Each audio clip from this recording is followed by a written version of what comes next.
초록빛깔의 생명의 싹이 움토올 기미가 보이지 않는다. 자욱한 안개가 낀 것처럼 어느 곳에 있는지 가늠할 수가 없다. 치열한 전투가 벌어졌던 전쟁터처럼 폐허뿐, 두 손을 휘저어도 허공일 뿐이다. 빠져나갈 출구가 어디에 있는지 보이질 않는다. 눈물조차 흐르지 않고 감정은 사라졌다. 어둠이 내린다. 살아갈 힘도 용기도 없다. 목사님이시기도 하시면서 또 시인인 용혜원 님의 절망이란 시입니다. 이 시에서처럼 어떤 새로운 변화나 시작의 기미가 전혀 보이지 않고 그저 자욱한 안개만 낀 것처럼 사방이 뿌옇기만 하고 지금 나의 현실이자 현장이 그저 전쟁터 폐허 같기만 하고 사방 그 어디에도 빠져나갈 출구가 전혀 보이지 않을 때 사람들은 절망에 빠집니다. 깊은 절망에 빠지는 것입니다. 그러다 그 절망이 더욱 깊어지고 또 오랜 시간 지속이 되면 이제 저 시의 마지막 연처럼 그 눈에 눈물조차 흐르지 않습니다. 그 마음의 모든 감정도 사라진 것 같고 그 모든 생각과 영혼에까지 이제 어두움만 짙게 내린 것 같습니다.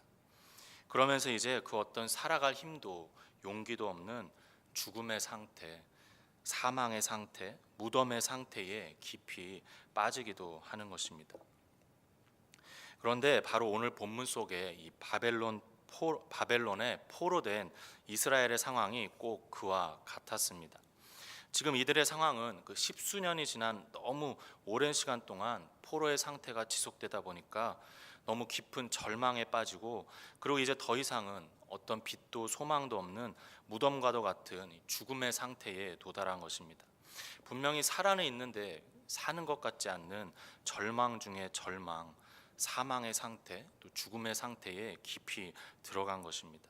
왜냐하면 보통 한 나라가 파괴된다는 것이 결코 쉬운 일이 아닌데 지금 한 나라 이스라엘이 파괴되고 그리고 또 백성들은 이렇게 포로로 끌려오고 거기서 도망간 백성들은 암몬, 모압, 에돔, 애굽으로 다 뿔뿔이 흩어졌는데 그렇게 민족이 포로로 끌려가고 민족이 찢어지고 그래도 그나마 한 줄기 한 가닥 희망을 가지고 있었는데 근데도 계속 들려오는 소리는 이젠 예루살렘이 완전히 회파되고 폐허가 되고 그리고 더 나아가서 이제 그들의 마지막 보루와도 같았던 하나님의 성전마저 거룩한 성전마저 불타고 폐해졌다고 하기에 이들은 이제 심각한 그런 신앙에까지 흔들리며 위기에 처하게 된 것입니다. 이들에게 하나님의 약속이 있지 않았습니까? 내가 시온을 영원히 택했다라는 약속이 있었고 또 다윗에게도 내가 너에게 영원한 왕조를 주겠다라는 그런 다윗 언약도 있었습니다. 근데 도대체 그 언약은 그 약속은 또 어떻게 된 것인가라는 이런 신앙에까지 이제 위기가 들어 닥친 것입니다. 이렇게 전체적으로 현실도 그렇고 상황도 그렇고 마음도 그렇고 자신의 이스라엘이라는 하나님의 선민이라는 정체성 또 신앙까지 총체적으로 무너져 내린 깊은 절망과 사망의 상태에 이스라엘이 빠진 것입니다. 물론 이들도 처음에 포로로 끌려와서는 얼마간의 시간까지는 시편 137편 1절 말씀처럼 우리가 바벨론의 여러 강변 거기에 앉아서 시온을 기억하며 울었도다라는 그 고백처럼 눈물 흘리며 애통해하기도 했습니다. 그러면서 하나님의 자비를 간절히 구하기도 했습니다. 그럼에도 불구하고 좀처럼 이 포로된 현실이 뒤바뀔 기미가 보이지 않고 그 포로 생활의 끝이 전혀 보이질 않았던 것입니다. 우리 사람이 가장 절망할 때가 끝이 보이지 않을 때 그때 가장 절망하지 않습니까? 이스라엘도 지금 그랬던 것입니다. 그래서 그 절망에 이제 회의와 무력감까지 더해지고 그래서 갈수록 이들의 가슴에 선명하게 새겨지는 두 글자는 소망이 아니라 사망이었습니다. 사망이란 두 글자만 이들의 가슴에 날이 갈수록 깊게 새겨지는 것이었습니다. 또 다른 말로 해보자면 세 글자로는 불가능이었습니다. 실제로 한 책을 보니까 이 당시의 이스라엘 상황을 가리켜서 이렇게 저술해 놓기도 했습니다. 이제 앞으로 이스라엘의 미래가 어떻게 전개되든 과거로 되돌아가는 것은 불가능했다. 인간의 눈으로는 확실히 불가능한 상황이었음을 잘 말해주고 있습니다.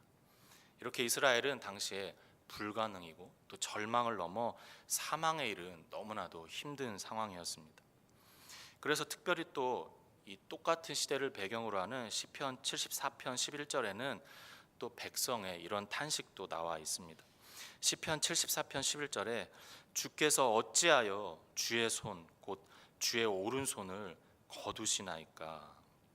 지금 이스라엘이 보기에 또 느끼기에 이제 더 이상 주님은 그들과 함께 하시고 계신 것 같지도 않고 그들에게서 이 손마저도 거두신 것처럼 느껴지는 것입니다. 그렇게 너무나 힘든 상황 가운데 있었기 때문에 이런 처절한 탄식을 쏟아내고 그런 비참함 가운데 머물러 있던 이스라엘인데, 바로 그런 그들에게 하나님이 찾아오셔서 오늘 본문 처음에서부터 하시는 말씀이 이제 시작이 되는데, 그 시작부터 이들의 이런 느낌과 이 생각과는 정반대의 대반전의 말씀부터 시작이 되고 있습니다. 1절에 여호와께서 권능으로 내게 임재하시고로 시작을 하고 있습니다. 여호와께서 권능으로 내게 임재하시고라고 나와 있는데, 좀 더 정확하게 표현하면 여호와의 손이 내 위에 있었다라는 그런 번역이 좀 더 정확합니다. The hand of the Lord was upon me. 물론 에스겔의 말이었지만 마찬가지로 이스라엘의 현실이기도 했습니다.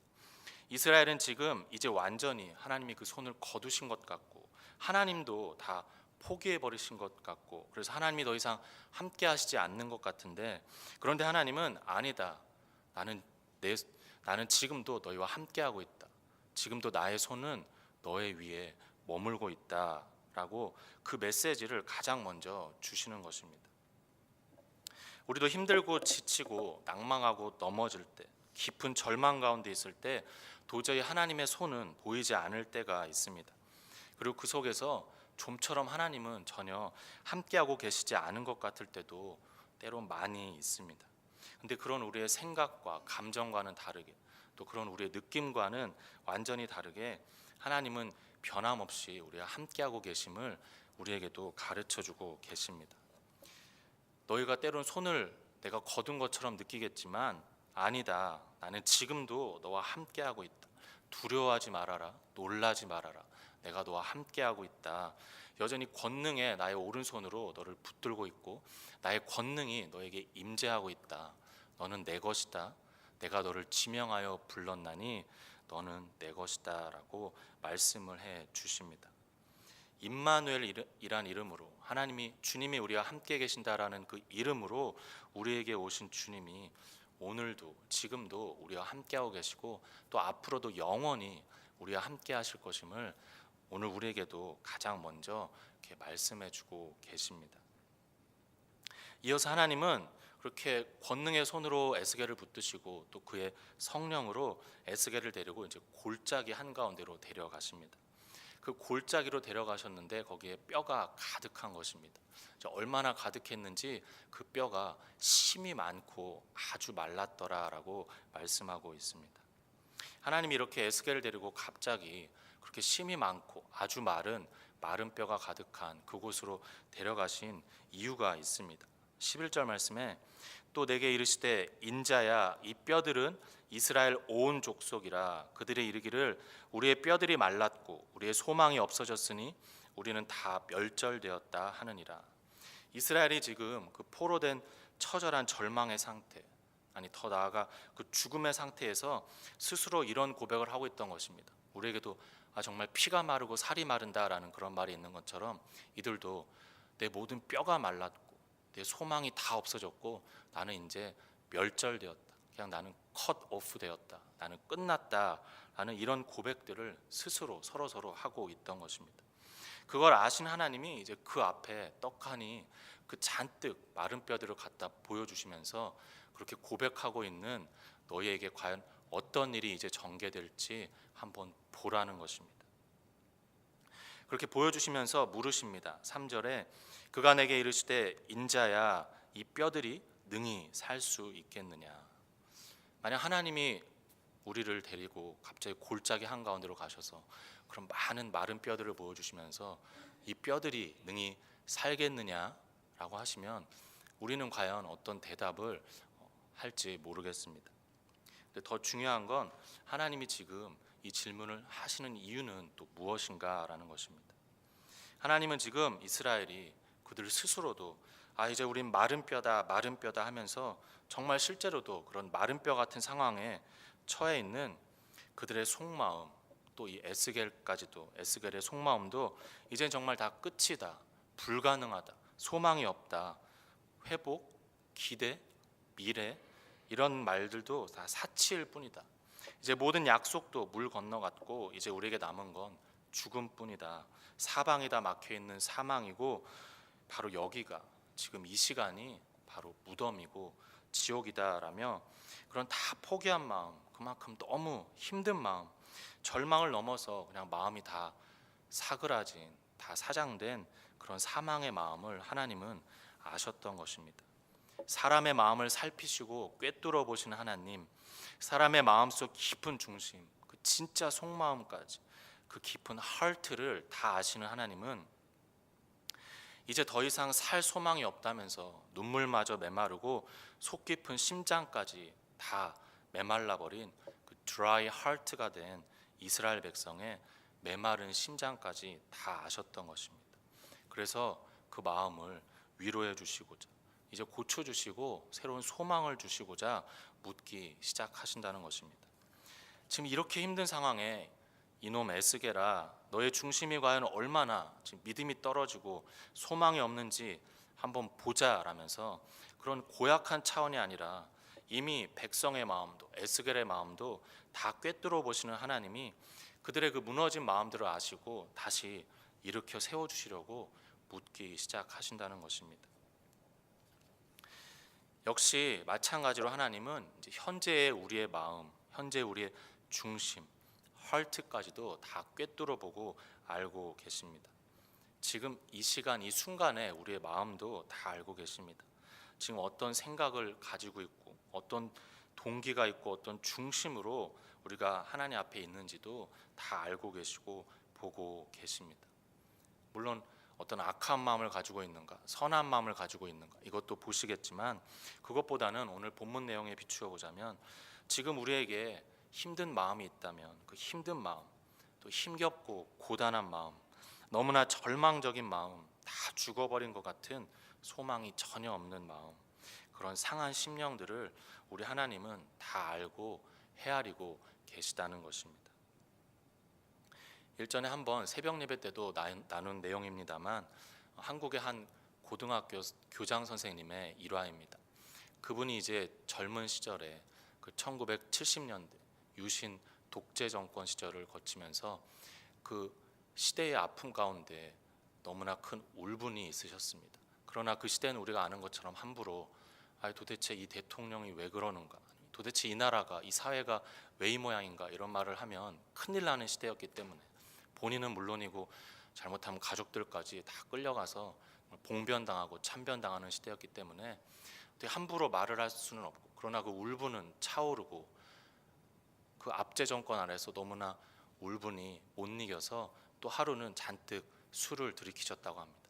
그래서 술에 잔뜩 취해서 이제 아버지에게나마 그 울분을 좀 토로해 보려고, 그런 적이 그때까지 없었지만 그날따라 너무 취하고 너무 화가 나서 이제 아버지를 찾아갔다고 합니다.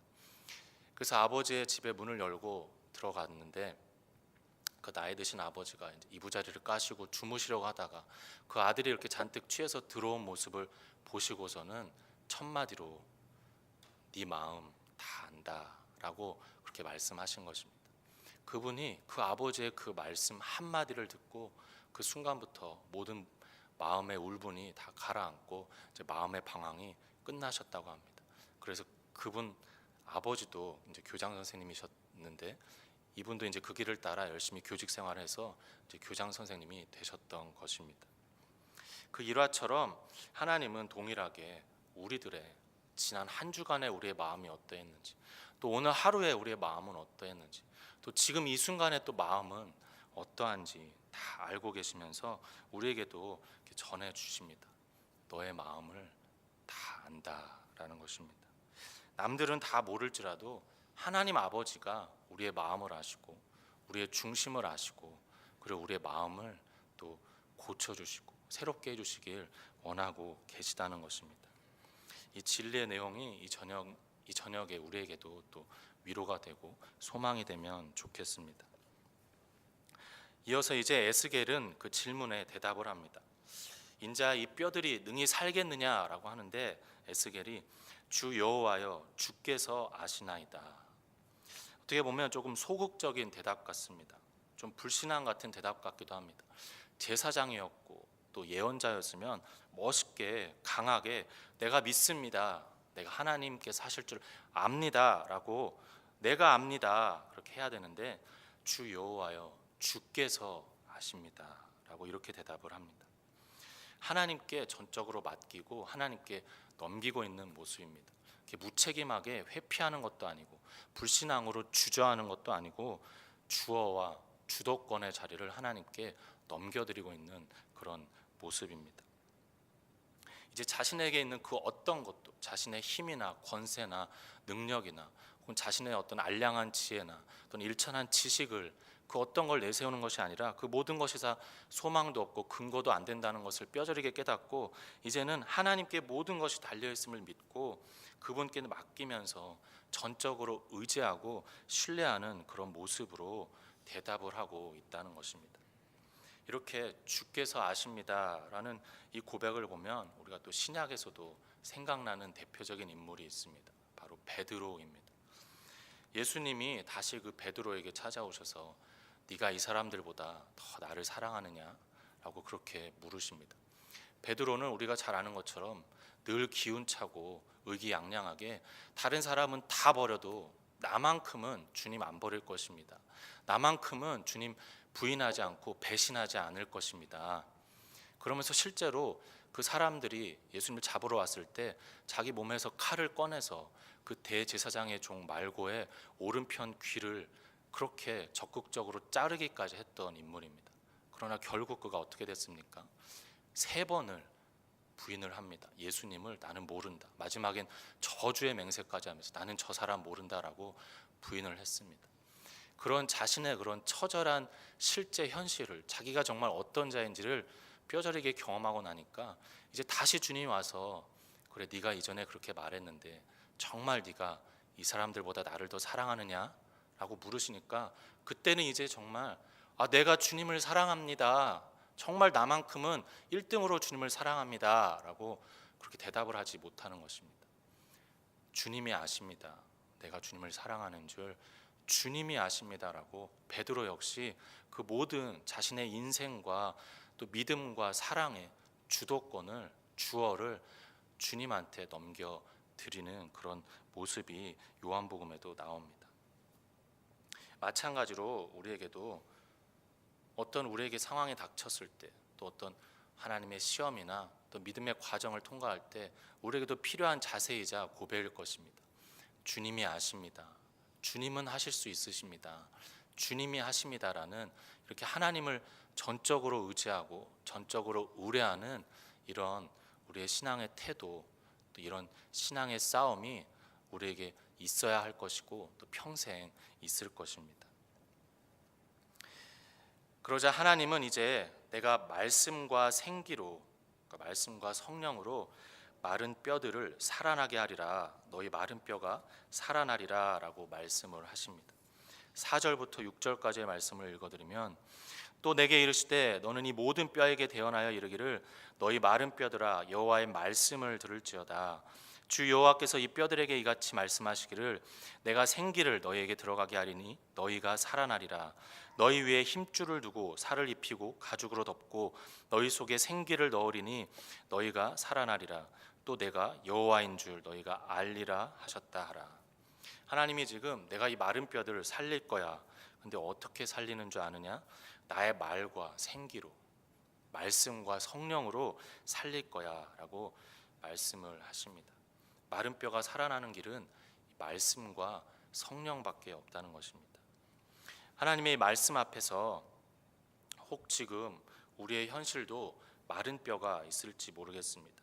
그 골짜기에 마른 뼈가 심이 많고 아주 말랐던 것처럼 지금 우리의 상황도, 지금 나의 상황도 그 사망의 음침한 골짜기를 지나면서 그 산더미처럼 헤아릴 수 없이 잔뜩 심이 많이 쌓인, 그것도 아주 마른 뼈 같은, 도저히 해결할 수 없는 많은 문제들로 가득할지도 모르겠습니다.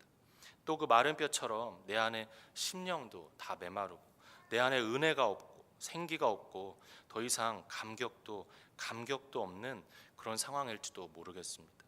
더 나아가 하나님을 향한 사랑과 신뢰마저도 이제 바싹 다 말라버린 그런 절대 절망의 죽음의 상황일지도 모르겠습니다. 그런 우리에게 하나님이 말씀하십니다. 너희 마른 뼈들아, 여호와의 말씀을 들을지어다. 내가 생기를 너희에게 들어가게 하리니 너희가 살아나리라. 말씀이 우리에게 들어오고 또 성령이, 생기가 우리에게 들어와야지만 우리의 마른 뼈 같은 현실도 살아나고 회복이 되고, 또 우리 안에 메마른 은혜와 사랑과 믿음도 그 말씀과 성령이 들어올 때 충만하게 차오를 수 있다는 것입니다. 우리에게 있는 마른 뼈 골짜기의 현실을 지나고 통과하고 벗어날 수 있는 길은 말씀과 성령이라는 것입니다. 그렇게 에스겔이 하나님의 명령대로 그 마른 뼈들을 향해서 대언하자 이제 정말 놀라운 일이 7절 말씀에 일어납니다. 7절에 이에 내가 명령을 따라 대언하니 대언할 때에 소리가 나고 움직이며 이 뼈 저 뼈가 들어맞아 뼈들이 서로 연결되더라. 하나님의 말씀이 떨어지자 갑자기 그 푸석푸석하고 다 부스러질 만큼 아주 말라있던 마른 뼈들이 소리를 내면서 정말 움직이기 시작합니다. 그리고 각자 알아서 제 자리들을 찾아가면서 뼈들이 놀랍게 서로 연결이 되기 시작합니다. 그리고 그 위에 정말 말씀하신 것처럼 힘줄이 생기고 살이 차오르고 가죽이 또 덮이는 것입니다. 우리는 여기서도 또 한번 그 놀라운 하나님의 말씀의 능력, 살아계신 하나님의 말씀의 능력을 또 한번 봅니다. 히브리서 4장 12절 상반절에 하나님의 말씀은 살았고 운동력이 있어 라는 그 증거처럼 하나님의 말씀이 살아있고 운동력이 있기 때문에 이 마른 뼈들도 이렇게 살아 움직이면서 스스로 맞추어가기 시작한 것입니다. 마찬가지로 이 하나님의 말씀이 우리에게 떨어질 때, 우리에게 들려질 때 그때 우리도 새롭게 살아나고 새로운 운동력, 새 힘도 생기고 또 새로운 역사, 새로운 해결, 또 새로운 정리, 새로운 길도 열리는 그런 놀라운 일이 일어날 수 있다는 것입니다. 요한일서 1장 1절 상반절에도 태초부터 있는 생명의 말씀에 관하여는, 그리고 사도행전 20장 32절에 지금 내가 여러분을 주와 및 그 은혜의 말씀에 부탁하노니 그 말씀이 여러분을 능히 든든히 세우사 거룩하게 하심을 입은 모든 자 가운데 기업이 있게 하시리라. 생명의 말씀이 우리를 다시 살게 하고 은혜의 말씀이 다시 우리 안에 은혜도 차오르게 하고 다시 우리를 능히 든든히 세워주고 또 결국 우리에게 그 우리의 기업, 하나님 나라까지 유업으로 능히 받게 해준다는 것입니다. 그 살았고 운동력 있는 말씀, 생명의 말씀, 은혜의 말씀을, 그 거룩한 여호와 하나님의 말씀을 들을지어다라고 우리에게도 오늘 선언하십니다. 이어서 에스겔은 또 하나님의 명령을 따라 그 생기, 성령을 향해서도 대언합니다. 이 사방에서부터 불어와서 이 죽음을 당한 자, 마른 뼈에게 불어서 살아나게 하라는 것입니다. 그러자 10절에 이에 내가 그 명령대로 대언하였더니 생기가 그들에게 들어가매 그들이 곧 살아나서 일어나 서는데 극히 큰 군대더라. 말씀에 이어서 성령이 들어가니까 드디어 그들이 곧 살아나서 일어나 서는 모습이 나옵니다. 성령이 들어가야지만 마침내 우리도 이 참다운 산 존재들, 참 성도들, 참 신앙인들이 될 수 있는 모습을 보여줍니다. 성령 없이 성경을 아무리 많이 읽고 성령 없이 신앙생활을 아무리 열심히 한다 해도 그는 열성적인 종교인이 될 뿐입니다. 그렇게 하면 성경책 박사는 될 수 있고 또 멋들어진 종교인은 될 수 있을지 몰라도 참 신앙인은 될 수가 없는 것입니다. 성령 없는 말씀은 사람을 살리는 것이 아니라 사람을 죽이게 되고, 사람을 일어서게 하는 것이 아니라 사람을 넘어지게 하는 것입니다. 그래서 우리는 항상 이 말씀과 성령의 역사를 함께 구하고 함께 사모해야 되고, 또 그 말씀과 성령의 역사가 함께 우리에게 임할 때 그때 우리도 다시 살아나고 일어설 수 있고, 마침내 우리도 큰 군대가 되어서, 아무것도 아닌 마른 뼈 같은 우리들도 큰 군대가 되어서 하나님 맡기신 일들을 잘 감당할 수 있을 것입니다. 오늘 이렇게 더 이상 살 소망이 없는 마른 뼈들이 말씀과 성령으로 다시 살아나는 모습, 즉 바꾸어 말해 이스라엘이 다시 하나님의 약속과 능력에 의해서 다시 회복되고 살아나는 그런 모습이 나오고 있는 것인데, 이 모습을 가리켜서 또 오늘 본문 13절에서는 하나님이 이렇게도 말씀하십니다. 13절에 내 백성들아, 내가 너희 무덤을 열고 너희로 거기서 나오게 한즉 너희가 나를 여호와인 줄 알리라. 이스라엘의 그 오랜 포로의 상태, 그 깊은 절망에 이어 사망의 현실에까지 이른 그 상태를 여기서는 또 무덤이라고 표현하고 있습니다. 그 무덤에서 내가 너희를 나오게 하리라. 그리고 너희는 내가 여호와인 줄을 알리라라고 말씀하십니다. 앞에 그 마른 뼈가 큰 군대가 되는 것과 같은 내용이지만, 또 이 무덤으로 표현하시는 이 말씀 앞에서 우리에게 있는 무덤들도 한번 생각해 봅니다. 우리에게도 여러 문제의 무덤들이 있습니다. 재정의 무덤이 있고, 질병의 무덤이 있고, 관계의 무덤이 있고, 온갖 어려움의 무덤들이 있습니다. 기다림에 지치고 소망이 없는 무덤이 있고, 좌절과 무기력만이 가득한 무덤이 있습니다. 혹은 현재 나의 신앙이나 기도나 예배마저도 죽어버린 듯한 그런 무덤도 있습니다. 이런 우리 각자의 여러 모양의 무덤들에서 능히 나오게 하실 수 있는 분은 오직 오늘 이렇게 선포하시는 하나님 한 분뿐이시라는 것입니다. 2000년 전에 우리의 모든 죄를 짊어지시고 그 십자가에서 돌아가신 아들 예수를 그 죽은 지 3일 만에 무덤에서 끌어내시고 높이 들어 올리셔서 하나님 당신의 보좌 우편에 앉히신 그 하나님 아버지만이 우리 인생의 온갖 무덤들도 깨뜨리시고 우리를 그 안에서 나오게 하실 수 있는 유일한 분이시라는 것입니다. 그분만이 유일한 여호와 하나님이시며 유일한 구세주 예수이시라는 것입니다. 시편 39편 7절 말씀, 주여 내가 무엇을 바라리요 나의 소망은 주께 있나이다. 온갖 무덤 같은 현실 속에서 우리의 마지막 소망은 오직 하나님께만, 오직 예수 그리스도에게만 있는 것입니다. 이제 말씀을 정리하겠습니다. 이런 말이 있습니다. 절망은 죽음에 이르는 병이다. 이 말처럼 우리의 절망이 깊어지고 오래되면 우리는 누구나 이제 거의 사망의 상태, 죽음의 상태, 무덤의 상태에 이르게 됩니다. 그래서 아무런 빛도 소망도 탈출구도 전혀 보이지 않는 무덤의 상태에 들어가게 되고, 이제 우리의 피가 마르고 살이 마르고, 더 나아가 그 고통을 넘어 뼈까지 깊이 말라버리는 정말 극심한 고통에 이르기도 합니다. 그래서 오늘 환상처럼 그 골짜기에 심이 많고 아주 마른 뼈 같은 그런 현실이 우리도 되는 것입니다.